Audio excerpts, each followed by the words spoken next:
কোনো মানুষ না ভুলে যাচ্ছি। আমার সঙ্গে কথা বলছে না, ঠিক মতো ঝগড়া করে দিচ্ছে। ভুলে যাচ্ছে, কি করবি বল, বয়স হয়ে গেছে আর বেরেন্টি ধাক্কা লেগেছে না, তো সেটাই চাই যদি মাকে কাছে আনিস না, তো এইখানে ব্যবসা করবি, এখানে দোকানদারি করবি। আমার সেদিন একটু একটু পয়সা পাই না, বলছে পয়সাটা পেয়ে গেলে আমি এখানে এসে তো থাকতে পারতাম, পয়সাটা হাতে না পেলে আমি যে হাত শূন্য একদম।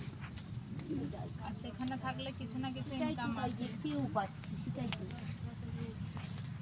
তো আমি বলেছি যে ব্যবসা করতে কি করি, ব্যবসাও করবে, শরীরে তো কাজ করুন করা হয় না, না মা, তার যেই ধাক্কাটা লেগেছে সেই ব্যথাটা সে নিজেই সামলাতে পারছে না। না মা, মেন মানুষের হলো বেরেনে ধাক্কাটা লেগেছে না, বলছি ওটা কাটান করলে ঠিক হয়ে যাবে মা? দেখবে ঠিক। আর আমি যেটা সে করেছি সেটা কাটিয়ে দেবো, হ্যাঁ মা। কিন্তু বেরেনে ধাক্কাটা তো অন্যই লেগেছে, বল অ্যাক্সিডেন্ট হয়েছে। আর তুমি তো ফুল দিবে বলছিলে মা, আমার মাকে ওই যে দোকান টোকান করবে বলে সিঁদুরটা তো খুঁজে পেয়েছে, মালের ভিতরে ছিল আর কি।